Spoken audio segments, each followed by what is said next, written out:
अब जब प्लासी का युद्ध पढ़ा है तो मेरे भाई 1797 में प्लासी का युद्ध होता है। अब प्लासी का युद्ध में कौन हार जाता है? सिराजुद्दौला का हार हो जाता है और सिराजुद्दौला का सेनापति यानी मीर जाफर के धोखाधड़ी के कारण ये युद्ध प्लासी का हार जाता है। अब मीर जाफर को क्या किया जाता है? बनाया जाता है। कौन बना? बंगाल का नवाब। कौन? मीर जाफर।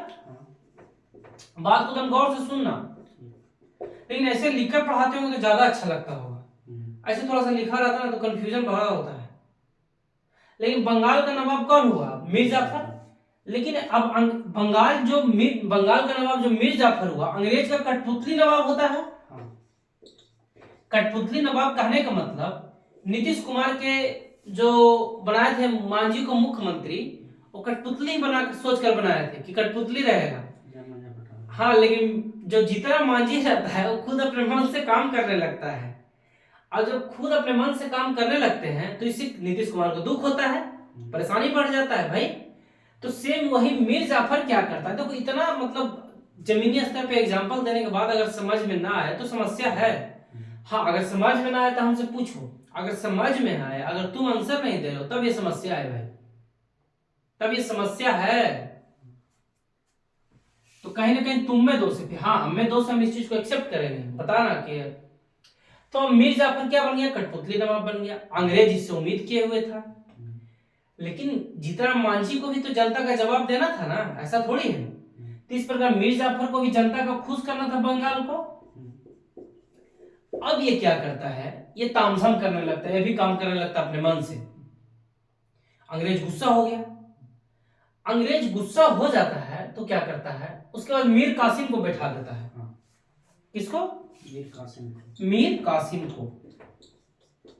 पता है, हम जो क्लास पढ़ाते हैं ना, उसको क्या करो कि जो सुनते हैं उसको अपने मन से जाकर घर, ये नोट तो नोट कर ही लो, लेकिन घर पे अपने जाकर मन से नोट करो, सोच सोच कर। जब सोचोगे तब फंसोगे, अब फंसोगे तो ध्यान दोगे। बात समझ रहे हो?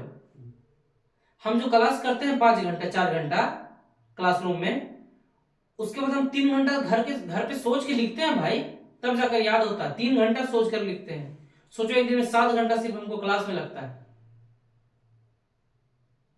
लेकिन उतना बड़ा तो तुम्हारा है नहीं। तब क्या हुआ? मीर कासिम को क्या बनाया? नवाब बनाया। अब मीर कासिम जो नवाब बना था ना, तो अंग्रेज को बहुत सारा चीज देता है, पैसा देता है, और लगता है कोई 24 परगना का गांव देता है, ऐसी ध्यान नहीं है यहाँ पे, कुछ देता है, ठीक है ना। तो मीर कासिम को जब नवाब बनाता है कौन? ब्रिटिश यानी ब्रिटिशर्स बनाता है। और जब ब्रिटिशर्स बनाता है मीर कासिम को क्या? नवाब। तो ये क्या करता है? मीर कासिम भी अपने मन से काम करने लगता है। क्यों? क्योंकि मीर कासिम सोचता है कि भैया हमको अब नवाब बनाया है तो हम आपको पैसा दिए हैं, और बदले में बहुत 50 लाख रुपए कुछ ऐसी देता है, और कुछ गांव भी देता है मीर कासिम। किसको? ब्रिटिश को। लेकिन अब ब्रिटिश का तो मंशा ये नहीं था ना कि हमको गांव मिल जाए। बात तो समझ पा रहे हो? क्या मंशा था ब्रिटिश को? कुछ बताओ। ब्रिटिश का मंशा था कि मतलब कि हम जैसे बोले वैसे ही करें। हम जैसे क्या बोले? मतलब कि क्या करें बताओ। मतलब कि हाँ, बताओ। देखो यही सब है, तुम सोच करके घर पे लिखोगे ना तो ये सब तिगड़म नहीं होगा, नहीं सोचोगे तो फंस जाओगे तुम। मतलब जहाँ हम अधिकार करना रहे तो हम अधिकार कर लें। देखो सबसे बड़ी बात था कि बंगाल में 40% जो राजस्व था, उत्पादन होता था, यहाँ से ब्रिटिश निर्यात होता था। 40% एक्सपोर्ट। बात को समझा? तब ब्रिटिश का तो मेन यहाँ पे राजस्व का मुद्दा था, यहाँ तो व्यापार का मुद्दा चल रहा था। यही हम तुम्हारे मुंह से सुनना चाहते थे, लेकिन तुम बोला नहीं। मेन जो यहाँ था व्यापार का मामला था, व्यापार का मामला था ना मेरे भाई। अब व्यापार का मामला चल रहा था और मीर कासिम को क्या बना दिया? नवाब।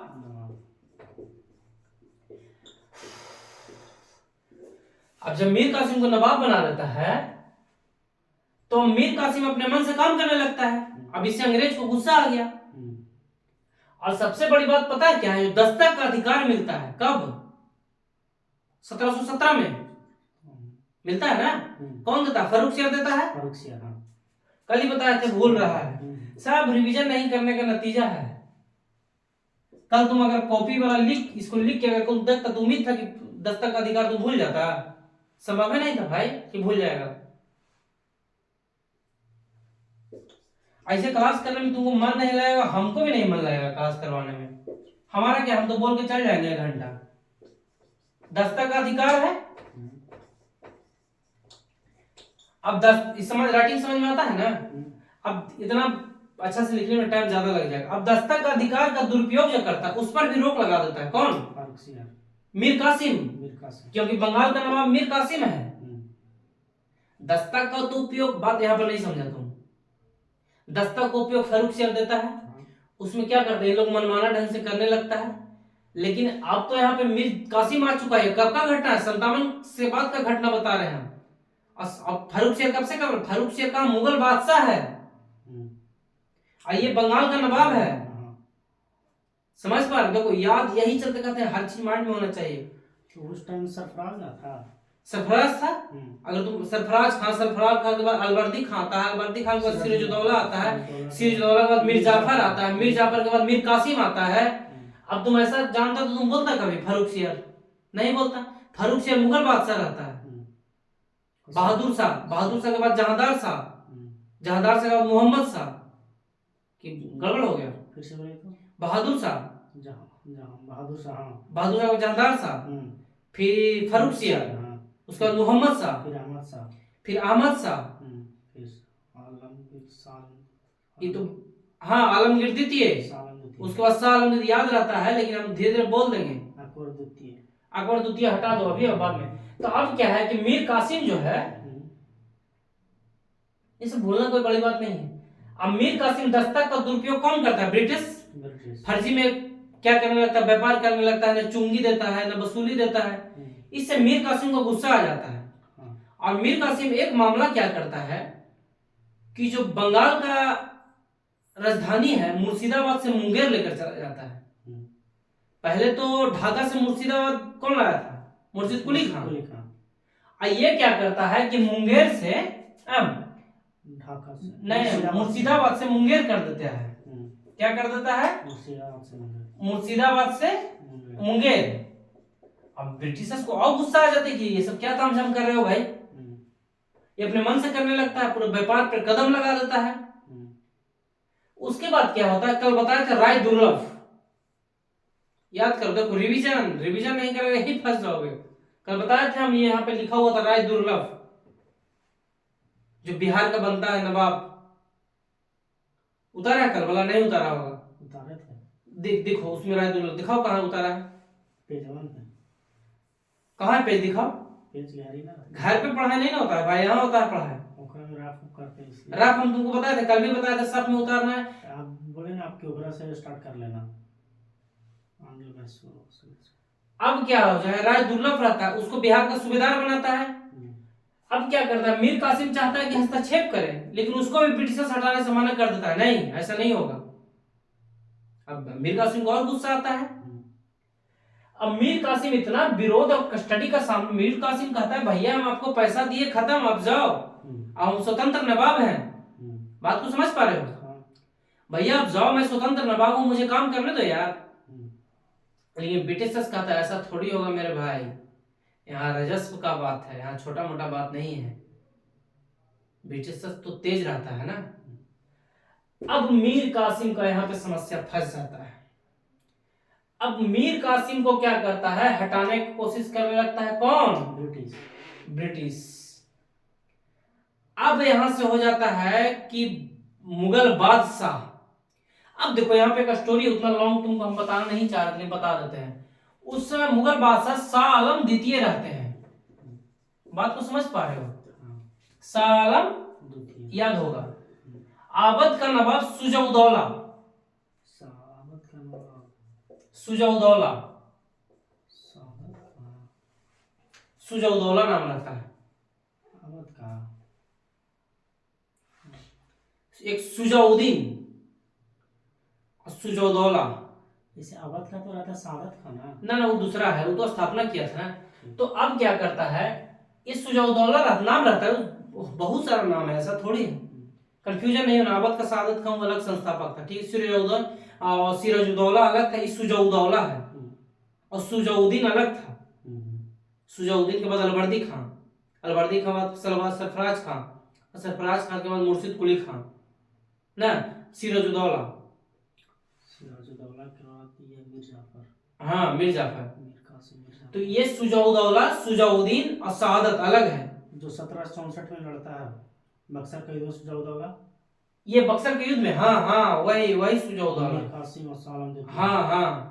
तो अब क्या होता है, आप सही पकड़े हो, सालम द्वितीय रहता है, सुजाउद्दौला रहता है, ये अवध का नवाब रहता है, बात को समझो। हाँ, अवध का नवाब। ये रहता है मुगल बादशाह, कौन? सालम द्वितीय। सालम द्वितीय।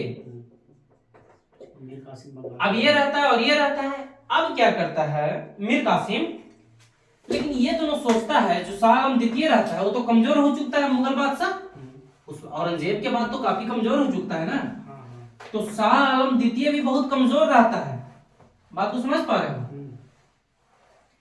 अब शाह आलम द्वितीय इतना कमजोर रहता है कि वो चाहता है कि बंगाल पे कौन करे, हम शासन करें।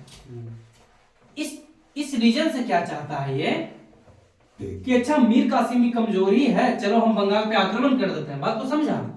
अब कोशिश भी करता है, लेकिन ब्रिटिशर्स हस्तक्षेप कर देता है तो हार जाता है। लेकिन मीर कासिम का भी दुश्मन है, ऊपर से शाह आलम द्वितीय का भी दुश्मन है। अवध का जो नवाब है वो क्या सोचता है, समझना बात को, बताते हैं। इतना इसका मिटाना ही थोड़ा सा डिफिकल्ट लगता है।